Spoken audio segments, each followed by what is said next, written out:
मामींनी मला जेवण दिले आणि त्या अंघोळीसाठी बाथरूममध्ये गेल्या. मी टी व्ही समोर बसून जेवण करतच होतो आणि 10 मिनिटात मला मामींचा आवाज बाथरूममधून आला.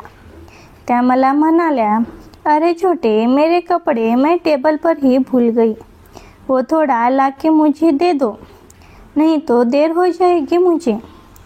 तेव्हा मी मामींना म्हणालो, अभी देता हूँ मामी, रुको 2 मिनिट, हात धो के आता हूँ. मी हात धुवून जेव्हा त्या कपड्यांजवळ आलो तेव्हा वरती फक्त साडी आणि काकूचे ब्लाऊज होते. पण जेव्हा मी पूर्ण कपडे उचलले तेव्हा त्याच्या आतले कपडे सुद्धा त्याने ठेवले होते. ते पाहून माझं डोकं चक्रावलं, कारण अशा कपड्यांची मला पाहण्याची सवय नव्हती. मला माहिती होते की या कपड्यांची गरज बायकांना भासते. मग मी त्या कपड्यांकडे एकटक नजरेने पाहतच होतो. तेवढ्यात परत मामीचा आवाज बाथरूममधून आला, अरे लाव जल्दी, थंड लग रही है मुझे. मग सगळे कपडे हातात गोळा करून मी बाथरूमजवळ आलो. त्यावेळेस मामींचा हात बाहेरच होता. मग मी त्यांच्या हातात ते कपडे दिले. त्यानंतर त्याने दरवाजा लावला. पण मला त्या ठिकाणाहून जाण्याची इच्छाच होत नव्हती, कारण त्या कपड्यांवर त्या कशा दिसत असाव्यात याची उत्कंठता माझ्या मनात वारंवार येत होती. म्हणून मी मनाला नाराज न करता त्या ठिकाणीच बाथरूमच्या दरवाजाजवळ असणारे होल शोधू लागलो. नशिबाने ते होलही मला लवकर मिळाले. मी जेव्हा त्या होलमधून आत डोकून पाहिले त्यावेळेस मामीच्या पाठीकडचा भाग माझ्याकडे होता. समोरचं दृश्य पाहून मी वेडाच झालो आणि मी त्या दिवसाची वाट पाहू लागलो. माझे नाव विजय आहे. मी 12वी सायन्सला शिक्षण घेत होतो. मामी आणि मामाचं लव्ह मॅरेज झाले होते. मामा हे बँकेत मॅनेजर म्हणून नोकरीवर होते. ते 5 वर्षापासून मुंबईला कामाला होते. मामाला मामी या मामाच्या ऑफिसमधल्या एका मित्राच्या लग्नाला गेले तेव्हा त्यांची ओळख झाली आणि काही दिवसानंतर त्यांचंही लग्न झालं. मामी या दिसायला खूपच सुंदर होत्या. ती शरीराने भरदार होत्या. त्यांची उंची 5-6 इंच होती. त्या ग्रुपमध्ये मामीचा सगळ्यात सुंदर दिसत होत्या. मामाचं नशीब होतं म्हणून त्यांना मामीसारखी मुलगी मिळाली आणि माझं पण नशीब होतं. त्या मामीसोबत एके दिवशी मोका मिळाला. मामी या दुसऱ्या राज्याच्या असल्या कारणाने त्यांना मराठी बोलायला थोडा त्रास होत होता. म्हणून मामी त्यांच्याशी मराठीत बोलायची आणि त्या मामांशी हिंदीत बोलायचा. पण आता मामांनी दुसरं भाड्याचं घर घेतलं होतं. त्या ठिकाणी येऊन त्यांना एकच दिवस झाले होते आणि त्याच मी आज संध्याकाळी या ठिकाणी आलो होतो. त्यांच्या मदतीला मी या ठिकाणी आलो होतो. मामाचं हे घर 1 RK होतं, म्हणजेच एक किचन आणि एक बेडरूम होते. मामा मामी दोघेच असल्याने त्याने 1 RK घेण्याचे ठरवले, कारण शहरात भाडं पण खूप जास्त असतात. घरात सर्वत्र सामानाचा पसारा होता. मला यायला खूप उशीर झाले होते. आम्ही बाहेरून जेवण ऑर्डर केला. 3घे जण सोबत जेवण करायला बसलो. मामी मला खेटून बसली होती. तिचा गुडघा माझ्या गुडघ्याला लागत होते. माझ्या शरीरामध्ये काटे येत होते. प्रवासामुळे मला खूप झोप येत होती. घरात पसारा असल्यामुळे आम्ही तिथेच खाली झोपलो. मामीने उठून लाईट बंद केली. आम्ही झोपलो आणि झोपेमध्ये नंतर मी माझ्या अंगावरती कोणाचा तरी हात फिरतोय असा भास झाला. मी अर्धवट झोपेत होतो. डोळे मिटलेले पण मन पूर्ण शांत नव्हतं. काहीतरी विचित्र जाणवत होतं. शरीरावर हलकासा स्पर्श जाणवत होता. एखादी बोट अगदी सावधपणे हळूवारपणे माझ्या हातावरून खांद्यावरून फिरत होती. मी विचार करायला लागलो, घरात तर मामा मामी आणि मीच आहे. बहुतेक स्वप्न असेल म्हणून मी शांत झालो. पण जसा जसा स्पर्श स्पष्ट जाणवू लागला तसं माझं मन सावध झालं. मी डोळे हळूच उघडले. खोलीत अंधार होता. बाहेरच्या बल्बचं थोडंसं उजेड आमच्या खोलीत येत होतं. मी हलकेच मान वळून पाहिली. मामी आणि मामा झोपलेले होते. माझे डोळे लावताच थोड्या वेळाने तसेच झाले. माझ्या गालावरून केसावरून हात फिरत होता. हळूहळू तो हात माझ्या त्या जागेवर गेला. मी लगेच डोळे उघडून पाहिले तर मला मामी दिसली आणि मला पाहून लगेच झोपली. मला काही समजत नव्हते. मला मामीवर संशय येऊ लागला. माझी झोप उडाली. रात्रीचे 1 वाजले होते. मी किचनमध्ये जाऊन पाणी पिऊन आलो आणि मोबाईल बघू लागलो. थोड्या वेळाने मामी मला म्हणाली, विजय क्या कर रहे हो, सो जाओ, बहुत रात हो चुकी है. मी मामीला ठीक है म्हणालो आणि मोबाईल बघत मला झोप लागली. सकाळी मामी उठून मामासाठी जेवण बनवत होती. मामा पण ऑफिससाठी तयार झाले होते. मी अजून झोपलेलो होतो. रात्रीच्या कारणामुळे माझी झोप झाली नव्हती, म्हणून मला सकाळी खूप झोप लागत होती. मामा गेल्यावर मामी माझ्याकडे आली आणि म्हणाली, विजय उठो, 9 बज गए हैं, हमारा बहुत सारा काम बाकी है. मग मी उठून अंघोळ करून बाहेर गेलो. पण त्याच वेळेस मामीही तयार होऊन बाहेर आल्या होत्या आणि त्या मला म्हणाल्या, अरे छोटे, हम खाना खा लेते हैं, उसके बाद हम बचा हुआ सामान सेट कर देंगे.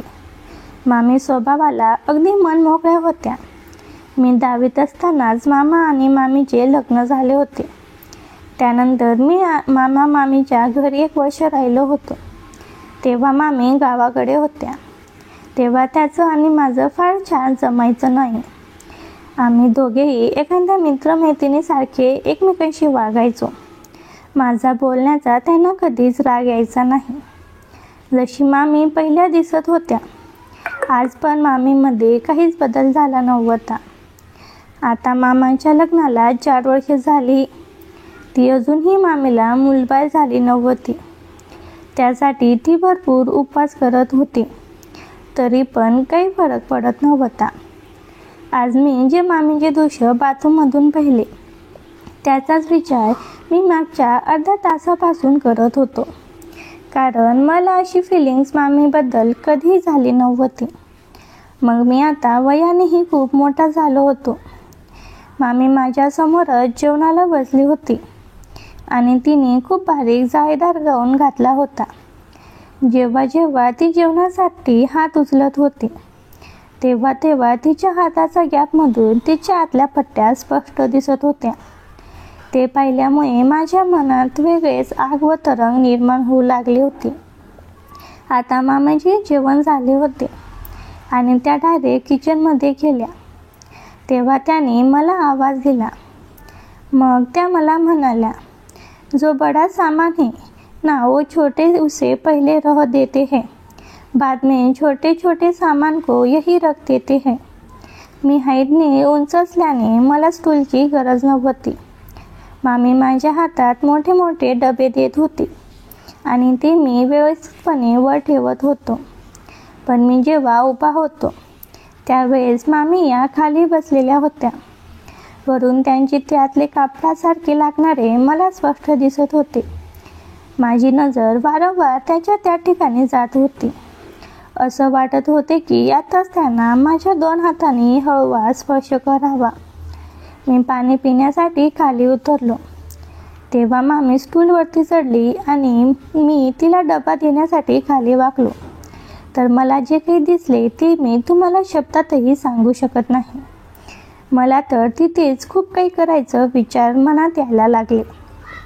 2-3 तासामध्ये आमची किचनचे सर्व काम झाले होते. तेव्हा मामी मला म्हणाली, विजय, तुम जो हॉल का सामान है इसे सही तरीके से सेट कर रख दो, फिर अपना काम हो जाएगा. तब तक मैं बाथरूम में जाकर कपड़े धो लेती हूँ. तेव्हा मी मामीला म्हणालो, मामी 1 मिनट रुको, मैं पहले बाथरूम में जाकर आता हूँ, मुझे बहुत जल्दी है. मग मी बाथरूमला जाऊन मामीच्या नावाने माझ्या सोन्याला मोकळा करून आलो. तेव्हा माझा मन थोडा शांत झाला. कारण सोन्या खूप वेळचा हालचाल करत होता.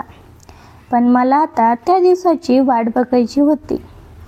मग मी माझं काम संपवून मामीकडे परत आलो. तेव्हा मी मामींना म्हणालो, ठीक है मामी, मैं अभी 1 घंटे में सब काम खत्म कर देता हूँ. मला 1 तासाच्या जागेवर अर्धा तास सर्व सामान सेट करायला लागला. मामीचेही कपडे धुवून झाले होते. त्यावर गच्चीवर कपडे टाकण्यासाठी गेल्या. पण 15-20 मिनिटांनंतर मला काहीतरी पडण्याचा आवाज वरून आला. मी धावतच गच्चीतल्या शिड्या चढू लागलो. तेव्हाच मामी मला रस्त्यात जिन्यावरून खाली येताना दिसल्या. मी त्यांना त्या ठिकाणी अडवले आणि विचारले, क्या हुआ मामी, आप कैसे गिर गई, बहुत लगा होगा आपको. तेव्हा मामी मला म्हणाल्या, मैं जब ऊपर चढ़ रही थी तभी थोड़ा पानी मेरे बाटली से नीचे गिर गया, मगर आते वक्त मैंने ध्यान नहीं दिया और उसी पानी पर मेरा पैर फिसलकर मैं नीचे गिर गई. मेरे पीठ में काफ़ी ज़ोर से लगा है, काफ़ी दर्द हो रहा है मुझे अपना सपोर्ट देके खड़ा करो और मुझे बेडरूम में ले चलो. मग मी मामींचा एक हात माझ्या खांद्यावर ठेवला आणि त्यांना त्यांच्या जागेवरून उभे केले. मामीच्या तोंडातून वारंवार ओ माय, मैं गई, मैं काफ़ी दर्द हो रहा है अशा त्या ओरडत होत्या.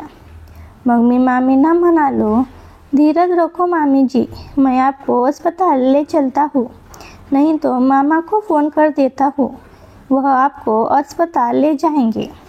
तेव्हा मामी मला म्हणाल्या, तुम्हारे मामा को डिस्टर्ब मत करो, उनके ऊपर पोस्ट ऑफिस का बहुत काम होता है. तुम ऐसा करो, मुझे बेडरूम में छोड़कर तुम 2 मिनट के लिए बाहर चले जाओ, मैं कपड़े चेंज कर लेती हूँ, फिर तुम मेरे कमरे में यह मलम लगा देना, फिर ठीक लगेगा. मुझे कुछ समय बाद मामीने सांगितल्याप्रमाणे मी थोड्या वेळासाठी रूममधून बाहेर आलो. तोपर्यंत मामीचेही कपडे चेंज झाले.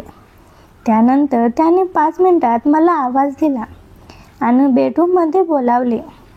पण अजूनही मामी गाऊनवरच होत्या आणि त्या सांगत होत्या की मला कपडे चेंज करायचे आहेत. मामी आता बेडवर पालथ्या पडल्या आणि त्यांनी माझ्या हातात प्रेम केलं, यूट्यूब दिला आणि मला त्या म्हणाल्या, अभी से हलके हाथों से मेरे पीठ पर और कमर पर लगा दो.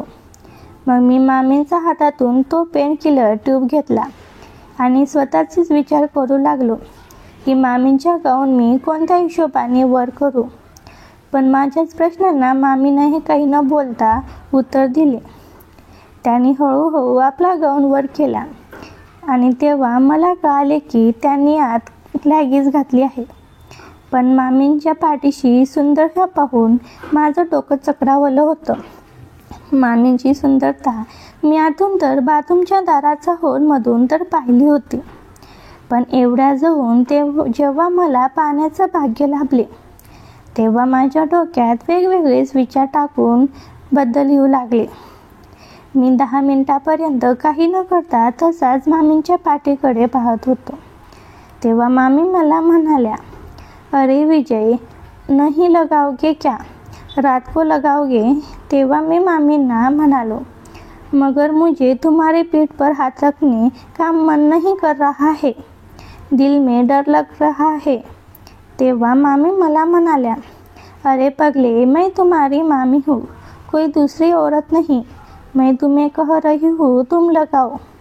अगर तुम्हें ज़्यादा ही डर लग रहा है मेरी पीठ पर हाथ लगाने से तो तुम मुझे अपने दोस्त समझकर नहीं तो गर्लफ्रेंड समझकर मेरी पीठ पर वह मलम लगा दो. मग मी मामींना म्हणालो, मगर मामी, मैंने अभी तक किसी औरत को ऐसी हालत में कभी नहीं देखा, इसलिए मैं असमझ में पड़ गया हूँ. मग काकू मला म्हणाल्या, तुम रहने दो, तुमसे कुछ नहीं होगा, मैं ऐसे ही दर्द सह लूँगी. तेव्हा मी मामींना म्हणालो, दिखाओ, कोशिश करता हूँ मामी लगाने की. मग मी हळूहळू पाठीवरून तो मलम लावायला सुरुवात केली. त्या मलमामुळे मामींना थोड्याच वेळात आराम पडला होता, कारण त्यांच्या गरमीमुळे मामींना होणारा त्रास कमी झाला होता. पण माझ्या मनातला त्रास हा जास्तच वाढला होता. मामींच्या पाठीचा स्पर्श माझ्या पूर्ण शरीरात सडसड करत होता. त्यांची ती सॉफ्ट लागणारी स्किन माझ्या हातांना एक वेगळीच ऊर्जा देत होती. मलम लावता लावता माझा हात मामींच्या नको त्या ठिकाणी लागला, पण मामी काहीच बोलली नाही. मग मी मलमची बाटली ठेवून तिथून उठायला लागलो. तेव्हा मामी माझा हात पकडून मला म्हणाली, थोडा रुको, अभी दर्द थोडा कम हो रहा है, थोडा और मलम लगाओ. मग मी अजून खाली बसलो आणि मलम हातात घेऊन लावायला लागलो. मामी मला तिच्या हाताने जागा दाखवत होती आणि इधर लगाओ उधर लगाओ म्हणत होती. मामीने नको त्या ठिकाणी मलम लावायला सांगत होती. मी लगेच बाथरूमला जाऊन आलो आणि मोकळा होऊन बाहेर आलो आणि TV चालू करून TV समोर बसून राहिलो. तो पेनकिलर ट्यूब लावल्यामुळे मामींना ते फार छान झोप लागली होती. आता संध्याकाळी 8च्या 5:30 वाजले होते. मामाही आपली ड्युटी संपवून घरी परतले होते. तरी पण मामी या झोपल्याच होत्या. मामींनी घरात कुठं दिसत नव्हत्या, म्हणून त्यांनी मला विचारले, अरे विजय, तुझी मामी काही दिसत नाही, कुठे बाहेर गेली आहे का? तेव्हा मी मामांना सांगितले, मामा, मामी आज गच्चीवर कपडे टाकण्यासाठी जाताना जिन्यावरून खाली पडल्या. पाठला खूप त्रास होत आहे, म्हणून त्या झोपलेल्या आहेत. तेव्हा मामा लगेच मामींना पाहण्यासाठी बेडरूममध्ये गेले आणि तेव्हा त्यांनी मामींना उठविले. आता मामीला पहिल्यापेक्षा फारच छान वाटत होते आणि त्या मामाला म्हणाल्या, अच्छा हुआ कि घर में विजय था, नहीं तो आज मेरा दर्द से बहुत बुरा हाल हो चुका होता. मग थोड्या मी पण मामींच्या तब्येत विचारण्यासाठी बेडरूममध्ये गेलो. अब कैसे लग रहा है मामी आपको?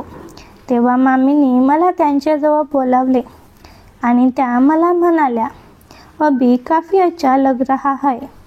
त्यांना लागलीच मला मिठी मारली. त्यांच्या मिठी मारल्याने माझं अंग पूर्ण थरथरायला लागलं होतं. तेव्हा मामी मला म्हणाल्या, अरे क्या हुआ विजय, तुम्हें बुखार है क्या? तेव्हा मी मामींना म्हणालो, नहीं मामी, मैं बिल्कुल ठीक हूँ, मुझे कोई बुखार नहीं है. मग मामी मामाजवळ आणि स्तुती करू लागली, अच्छा हुआ आपने विजय को यहाँ बुला लिया, नहीं तो मैं अकेले इस पूरे घर को भी सेट नहीं करती. विजय ने एक दिन में पूरा घर सेट कर लिया. मग मी मामांना म्हणालो, मामा उद्या मी घरी निघतो, या ठिकाणी सर्व काम व्यवस्थित झालेले आहेत. तेव्हा मामी मला म्हणाल्या, अरे विजय, इतने जल्दी जा रहे हो, अभी तो 2 दिन ही नहीं हुए तुम्हें यहाँ आए हुए, तुम्हारे कॉलेज को छुट्टियाँ भी है, कुछ और दिन रुको, हम सब मिलके घूमने जाएंगे. तेव्हा मामा पण मला म्हणू लागले, हो तुझी मामी बरोबर सांगत आहे, अजून 1 आठवडा थांब, त्यानंतर मी पण 5 दिवसाची सुट्टी घेणार आहे. मग आपण निघू पुण्याच्या जवळ चांगल्या ठिकाणी फिरण्यासाठी. मग मी पण मामा आणि मामीचा मान ठेवण्यासाठी हो म्हणालो. पण मामींना मला त्या ठिकाणी ठेवण्याचं कारण नंतर कळाले. मामी आता रात्रीच्या स्वयंपाकाची तयारी करू लागली होती. मामीला लागल्यामुळे मामींनी आज रात्री पनीरची भाजी करण्याचे ठरवले होते. भरपूर दिवस झाले होते मेसमध्येही मला मिळत नव्हती, म्हणून आज माझ्या आवडीचे जेवणच मामी बनवणार होत्या. सकाळपासून संध्याकाळपर्यंत मामाच्या मागे बँकमधील लोकांची कटकट असल्यामुळे ते फार दमायचे. रात्री 8:30 वाजता जेवण झाल्यानंतर मी व मामा थोडा वेळ बाहेर फिरण्यासाठी गेलो आणि तिथून 10 वाजेपर्यंत घरी परतलो. तेव्हा मामीचे आवरून त्या मोबाईल पाहत होत्या. मामा घरात आल्या बाथरूममध्ये गेले आणि तोंड हात धुवून ते लागले झोपण्यासाठी बेडवर गेले आणि मी मामीजवळ बसून TV पाहू लागलो. मग मी मामींना म्हणालो, मामी, मामा काफी थक जाते होंगे ना काम करके. तेव्हा मामी मला अगदी कोड वर्डमध्ये म्हणाली, हो थक कर सो जाते है, इसलिए वो तो तुम्हें रुकवाया था यहाँ। मग मी मामींना म्हणाले, मैं कुछ समझा नहीं मामी, आप क्या कहना चाहते हो? तेव्हा मामी मला म्हणाल्या, थोड़ा 2-3 दिन निकल जाने दो, फिर अपने आप तुम्हें पता चल जाएगा। असं मला काय माहीत पडणार होते. त्याचाच विचार करत मी मोबाईल पाहत होतो. मग थोड्या वेळानंतर मामींनी मुद्दामून खुर्चीवर एक पाय वर केला. मामी माझ्या शेजारी बसले असल्याने मी चोरून मामाकडे लक्ष ठेवूनच होतो आणि मामीसुद्धा अधूनमधून माझ्याकडे पाहत होते. मामी मुद्दामून परत आपला गाऊन वर करून त्या स्वतःच्या पायाला गुडघेपर्यंत खाजू लागल्या होत्या. रात्रीचे 11 वाजले होते. त्यांची पायांची सुंदरता पाहून माझे मनच असंतुलित होत होते. मी तितक्याच डोळ्यांनी मामीच्या पायाकडेच पाहत होतो आणि मामीही माझ्याकडे पाहत होत्या. मग जी सिरियल मामी पाहत होत्या ती आता संपलेली होती. त्यानंतर मला वाटले की मामी आता त्यांच्या बेडवर झोपायला जातील. पण मामी त्याच ठिकाणी खुर्ची वळून माझ्याकडे तोंड करून बसल्या आणि मला म्हणाल्या, विजय, तू बचपन में ना बहुत पतले थे, तुम्हें मेरे अलावा घर में कोई भी नहीं घुमाता था. तेव्हा मी मामीला म्हणालो, मुझे सब याद है मामी, आपके अलावा मैं कहीं नहीं जाता था. मी मामीची बोलता बोलता मामीनी परत आपला गाऊन मध्ये हात टाकून त्या खांद्याच्या भागावर खाजू लागल्या. मला मामीकडे पाहून कसं तरी होत होतं म्हणून मी खाली मान टाकून बोलू लागलो. पण जेव्हा मी वर मान केली त्यावेळेस मामीच्या गाऊनची सर्व झूक बाजूला होते. यावेळेस मामीच्या कोणत्याच पट्ट्या मला दिसत नव्हत्या. मग माझ्या मनात डाऊट आला, यावेळेस मामी त्यांच्यातल्या भागात काही घातले नसावे. तुम्ही विचार करतच केव्हा खाली मान टाकून केव्हा मामीकडे पाहून टाइमपास करत होतो. कारण दिवसालाही माझी झोप झाली नसल्याने मला खूप झोप येत होती. मग मी हळूच मामीला म्हणालो, मामी, मुझे अभी बहुत नींद आ रही है, आप भी सो जाओ और मैं भी सो जाता हूँ.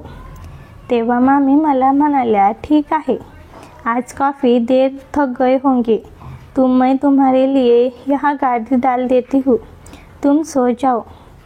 काकूनी एक गादी न टाकता 2 गाद्या टाकल्या. मला काही समजेना. मी तर एकाच गादीवर झोपणार होतो. मग ही दुसरी गादी कोणासाठी टाकली असावी? मामींना मग मी विचारले, मामी, मेरे लिए एक गादी बहुत हो गई, मगर यह दूसरी गादी किसके लिए आपने डाली है?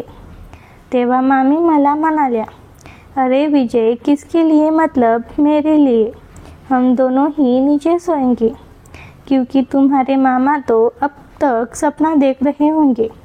सोते सोते और मेरे पीठ पर मलहम भी लगाना है, वो कौन लगाएगा? अब घर में तुम ही जगे हुए हो तो तुम लगा कर सो जाना, मैं बेडरूम में जाकर सो जाऊंगी. तेव्हा माझ्या मनाला शांतता लागली. बरं झालं, नाहीतर मामी पूर्ण रात्र माझ्या शेजारी झोपली असती तर मला पण कसं झालं असतं. मग मामी झोपल्या आणि मला हॉलची पूर्ण लाईट बंद करायला लावली. मग माझ्या हातात त्याने तो मलम दिला आणि त्याच्या पाठीला लावायला सांगितले. अंधारात मामी मला अस्पष्ट दिसत होत्या, पण जेव्हा मी त्यांच्या पाठीवर हात लावला तेव्हा माझा हात वरपर्यंत गेला. त्या ठिकाणी तिने त्याचे कपडे घातले नव्हते, म्हणजेच यावेळेस मामी पूर्ण कपडे काढून झोपल्या होत्या. 2-3 मिनिटांनंतर माझा मलम लावून झाल्यानंतर मी माझ्या गादीवर येऊन पडलो. पण मला अजूनही मामी स्पष्ट दिसत नव्हत्या. आता वेळही भरपूर झाली होती आणि मला झोपही फार येत होती, म्हणून मी पण झोपलो होतो. पण रात्रीच्या वेळेस अचानक माझ्या अंगावर कोणाचा तरी स्पर्श झाल्यासारखा वाटला.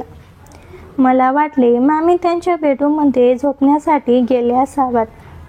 पण काही वेळातच मी जेव्हा उठून माझ्या जागेवर बसलो आणि बाजूला पाहिले, ज्या अवस्थेत मामींना मी मलम लावला होता त्याच अवस्थेत मामी आताही झोपल्या होत्या.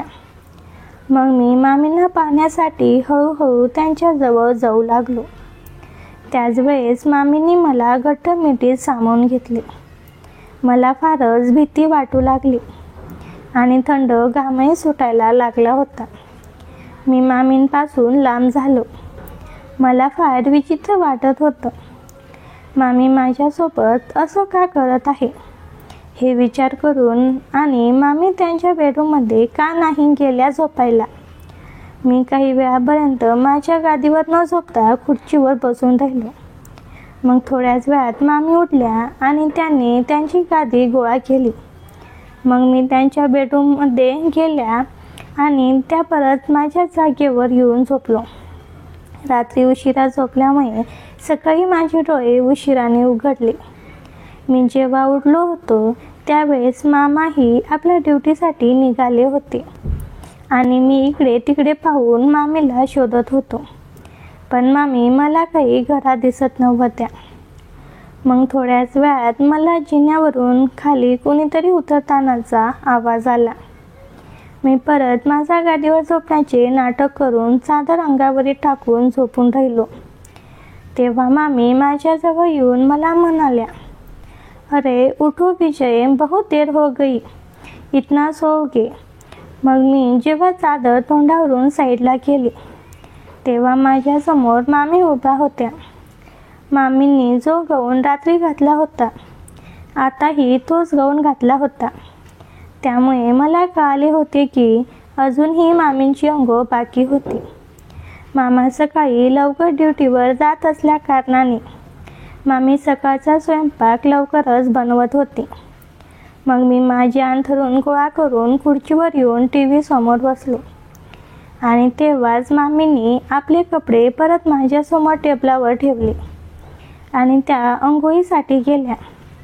कालसारखाच मामींनी 15 मिनिटांनंतर मला परत आवाज दिला आणि त्या मला म्हणाल्या, अरे विजय सुनते हो क्या, वो मेरे कपड़े टेबल पर रखे हुए हैं, थोड़ा मुझे ला के दे दो ना. मी परत मामीचे कपडे हातात गोळा केले आणि मामींना देण्यासाठी बाथरूमच्या दिशेने जाऊ लागलो. यावेळेस मामीचा हात बाहेर नव्हता. मग मी बाथरूमच्या बाहेरच उभा राहून मामींना आवाज दिला आणि जेव्हा मामींनी बाथरूमचा दार उघडला तेव्हा समोरचं दृश्य पाहून मी आश्चर्यचकित झालो, कारण एवढ्या दिवसानंतर मला मामींना अशा अवस्थेत पाहण्याची संधी मिळाली होती. मी ते कपडे मामींच्या अंगावर फेकले आणि त्या ठिकाणाहून निघून मी परत खुर्चीवर येऊन बसलो आणि मामींबद्दलच विचार करू लागलो होतो. मामी असं माझ्याशी का वागत आहे?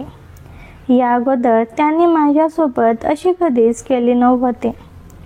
मग थोड्याच वेळात मामी बाथरूममधून बाहेर निघाल्या. मी अंघोळीसाठी बाथरूममध्ये गेलो. मी आत आल्यानंतर समोर मामीच्या आतले कपडे ओले होऊन नावावर टाकले होते. त्यांना पाहून मामींबद्दल माझे आकर्षण अधिकच वाढू लागले होते, पण मनात भरपूर भीती दाटून येत होते. माझं एकदा चुकीचं पाऊल त्याच्या आयुष्याला धोका ठरवायला नको, कारण लहानपणापासून मामा आणि मामींनी माझ्यावर भरभरून प्रेम केले होते.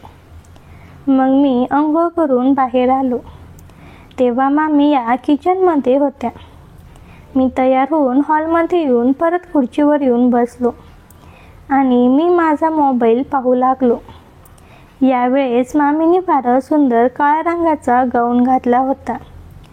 कधी कधी त्यांना मिठी मारावे असेही वाटत होते, पण नात्यामुळे मला ते करणं शक्य होत नव्हते. मामी या किचनमधून बाहेर आल्या आणि डायरेक्ट त्यांच्या बेडरूममध्ये गेल्या. त्याने परत मला आवाज दिला, अरे विजय तुम अंदर आओ ना, थोडा काम है. मग मी जेव्हा बेडरूममध्ये गेलो तेव्हा मामी काल ज्या अवस्थेत लागल्यानंतर झोपल्या होत्या त्याच अवस्थेत आताही झोपल्या होत्या आणि त्या मला म्हणाल्या, विजय थोड़ा मलम लगा दो, अभी ज़्यादा ही दर्द होने लगा है. मग मी मामीच्या हातातून मलम घेतला आणि त्यांच्या पाठीवर लावू लागलो. मग मी मामींना म्हणालो, मामी, यह मलम आप अपने हाथों से भी लगा सकती हो।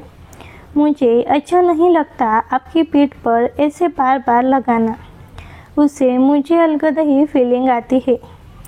मी असं म्हटल्यानंतर मामी आपल्या जागेवर उठून बसल्या आणि मला म्हणाल्या, विजय, तुम्हें मेरे पीठ पर हाथ लगाने से किस टाइप की फीलिंग आती है, मुझे बताओ, थोड़ा मैं भी जानना चाहती हूँ। मग मी मामींना म्हणालो कि किन शब्दों में आपको बताऊँ, मुझे तो काफ़ी शर्म आ रही है। शर्माओ मत अजय, खुलकर बताओ, ऐसे समझो तुम्हारे सामने तुम्हारा दोस्त या फिर गर्लफ्रेंड बैठी है।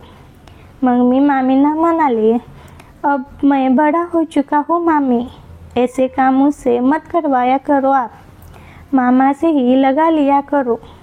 मग मामी मला म्हणाली, अगर विजय तुम्हारे मामा ही सही रहते तो मैं उन्हें ही बताती, तुम्हारे मामा से मुझे खुश रखने का काम होता नहीं, वो मुझे यह मलम क्या लगाएंगे।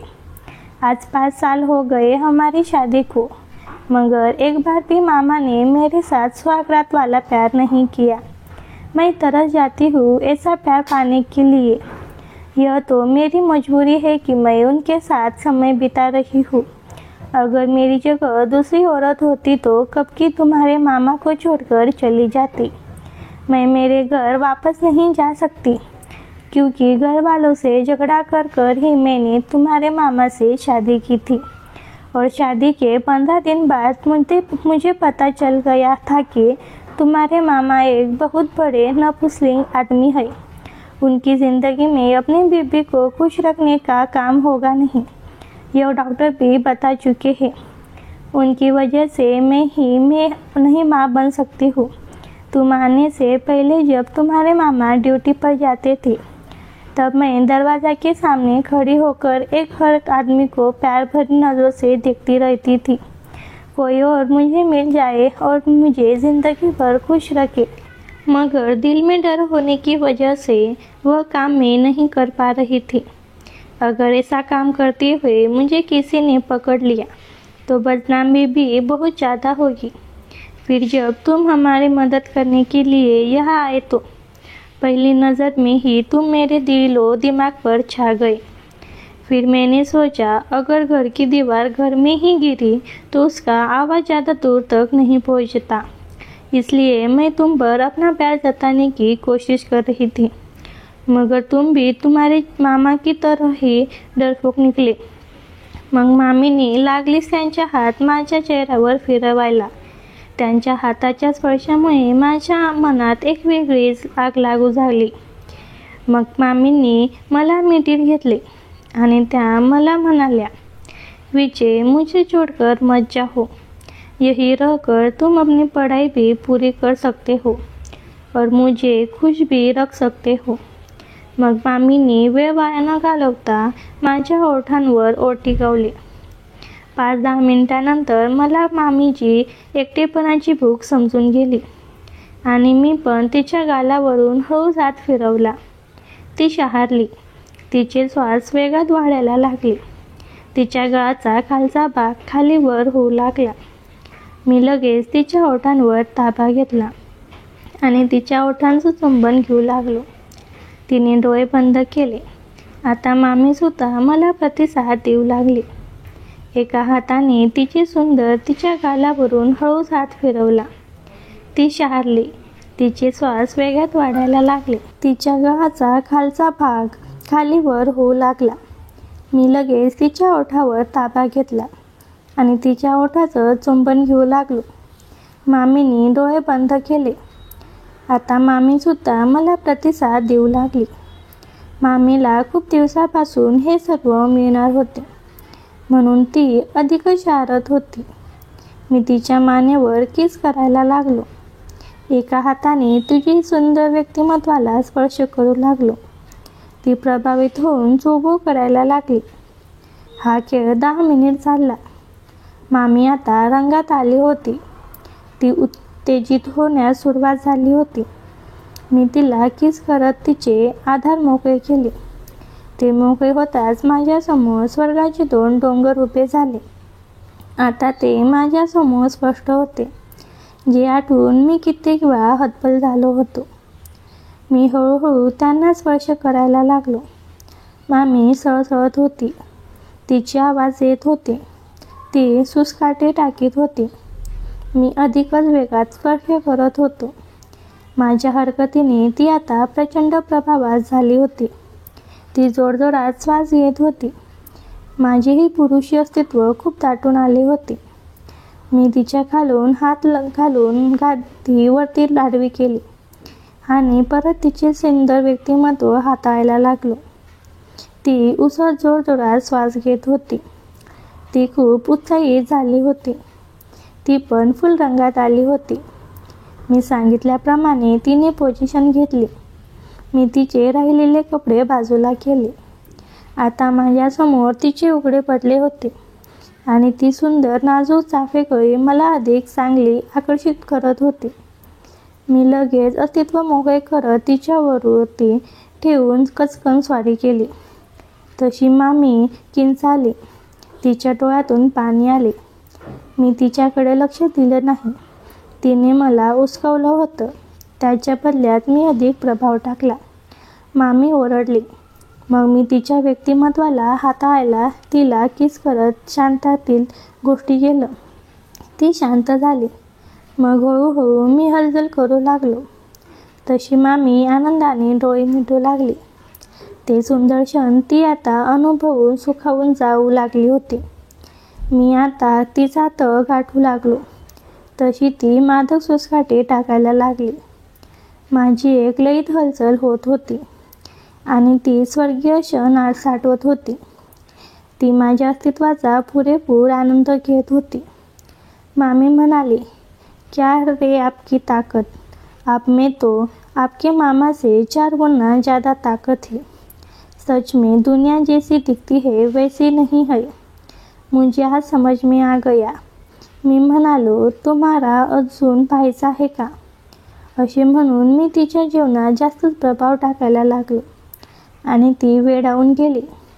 ती खूपच मादक आवाज करायला लागली.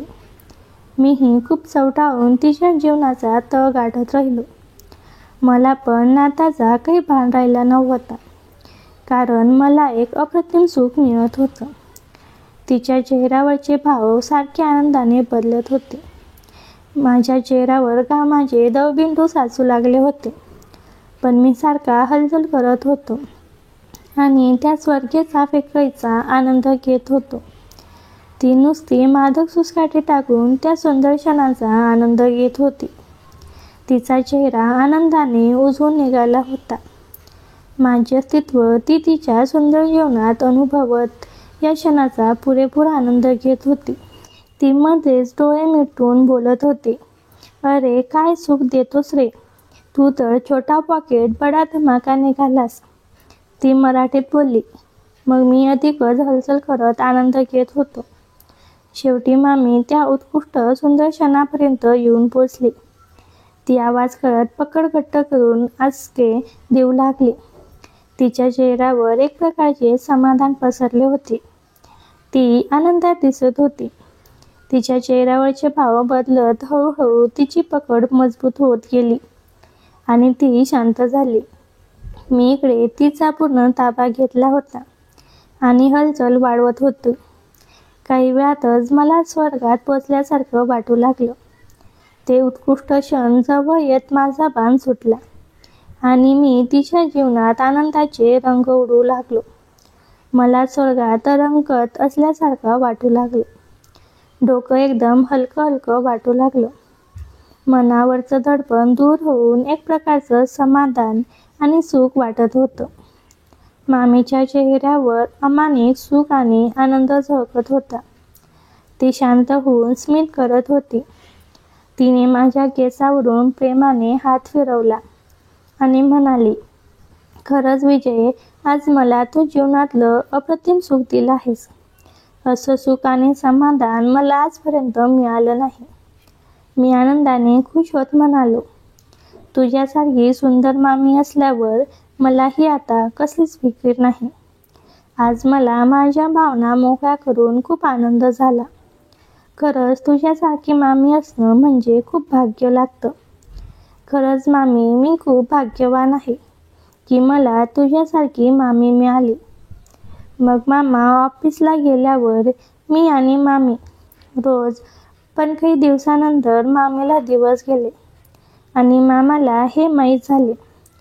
पण मामाला माहीत होतं हे माझ्याकडून तर शक्य नव्हतं. मामा मामीला विचारू लागले. पुढे काय झाले हे तुम्हाला पुढच्या भागामध्ये सांगणार आहे. त्यासाठी आपल्या चॅनलला सबस्क्राईब करून ठेवा आणि कमेंटमध्ये भाग 2 लिहा. धन्यवाद.